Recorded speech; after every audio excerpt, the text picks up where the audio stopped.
안녕하세요. 게으른개미입니다. 저는 학창시절 수학을 좋아했습니다. 오늘은 왜 분산 투자를 해야 하는지에 대해 수학적으로 설명을 드리고자 합니다. 중학교 수준의 기초적인 내용을 그것도 아주 쉽게 풀어서 말씀드릴 것이기 때문에 미리 걱정은 안 하셔도 됩니다. 우리는 중학교 때 기대값에 대해서 배웠습니다. 게임을 한 판 했을 때 평균적으로 내가 받을 수 있는 돈이 얼마인가를 계산할 때 사용합니다. 예를 들어 1000원짜리 로또를 하나 사면 기대값은 500원입니다.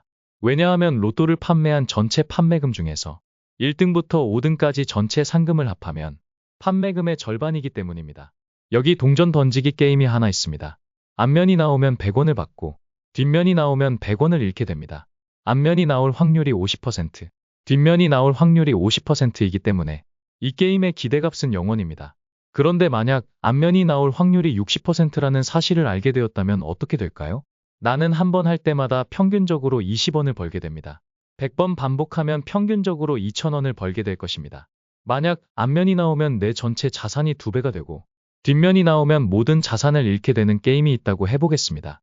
이른바 몰빵 게임입니다. 이런 경우 기대값은 0원입니다. 평균적으로 내 자산은 이익도 아니고 손실도 아닌 것입니다. 그런데 만약 여기서 앞면이 나올 확률이 60%라고 생각해 보겠습니다. 이 경우 내 자산이 X1이라고 했을 때 이 게임의 기대값은 얼마일까요?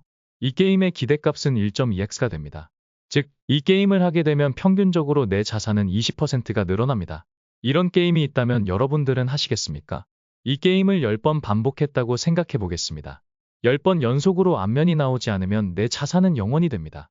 즉, 10번 연속으로 앞면이 나올 경우 내 자산은 2의 10승, 즉 1024배가 되지만 99.9%의 확률로 내 자산은 0원이 되는 것입니다.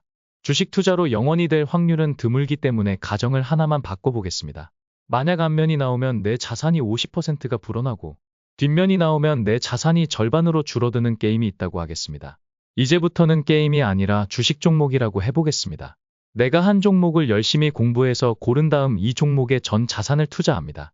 성공하면 자산이 50%가 불어나고 실패하면 자산은 50%가 됩니다.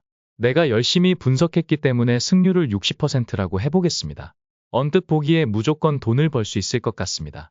기대값을 계산해 보아도 10%씩 자산이 늘어나는 것으로 계산됩니다. 하지만 이런 게임을 10번 반복하면 어떻게 될까요? 6번은 성공하고 4번은 실패했다고 생각해 보겠습니다. 6번 성공했기 때문에 1.5의 6승, 곱하기 4번 실패했기 때문에 0.5의 4승. 계산하면 내 자산은 처음보다 71%로 줄어든다는 결과가 나옵니다. 횟수를 20번, 50번, 100번으로 늘리면 언젠가는 제로로 수렴하게 됩니다. 승률을 60%로 가정했는데도 기대값은 분명히 10% 이익이라고 계산되었는데도 내 모든 자산을 투자하게 되면 내 자산은 0원으로 수렴하게 되는 것입니다. 물론 승률이 70%, 80%로 올라가게 되면 다른 결과값이 나올 수 있습니다. 하지만 저는 승률을 70%, 80% 올릴 수 있는 사람은 극히 드물다고 생각합니다. 이재용 회장님도 삼성전자의 1년 뒤, 5년 뒤 주가를 알기 힘들 거라고 생각합니다. 그러면 이 경우에 수익을 내기 위해서는 어떻게 투자해야 할까요? 정액 투자를 하거나 정률 투자를 해야 합니다. 60% 승률만 보장된다면 매번 같은 금액을 투자한다면 거의 100%의 확률로 수익을 얻을 수 있습니다. 다만 자산이 늘어나는 속도는 느릴 수 있습니다. 가장 좋은 방법은 정률 투자 방법입니다. 승률에 따라 가장 적정한 투자 금액을 계산하는 방법은 이미 켈리의 공식이라는 이름으로 널리 알려져 있습니다. 대략적으로 말씀드리면 60% 승률에서는 10% 이내로 반복 투자하는 게 가장 자산을 많이 불릴 수 있다는 것입니다. 주식 투자는 동전 게임과 달리 횟수를 늘리기에는 시간이 많이 필요하고 승패가 명확하지 않다는 점은 고려해야 할 사항입니다. 결론적으로 저는 몰빵 투자는 내가 확신이 있어도 금물이라는 생각입니다. 몰빵 투자를 넘어 빚을 내서 투자하는 경우는 더더욱 해서는 안 되는 투자입니다. 주식뿐만 아니라 부동산도 마찬가지입니다. 한 번의 하락장이 수십 년간 이룬 자산을 모두 빼앗아갈 수 있기 때문입니다. 물론 워렌 버핏과 피터 린치처럼 투자의 대가들 중에는 집중 투자로 큰 성공을 한 케이스도 많습니다. 하지만 이런 경우는 매우 특수한 케이스입니다. 특히 워렌 버핏의 경우는 본인이 회사의 경영에 영향을 줄 수도 있고 보유한 주식의 주가를 좌지우지할 수 있는 위치에 있습니다.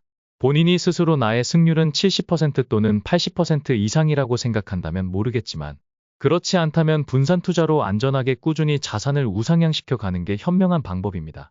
지금까지 게으른개미였습니다. 좋아요와 구독을 누르시면 부자 됩니다.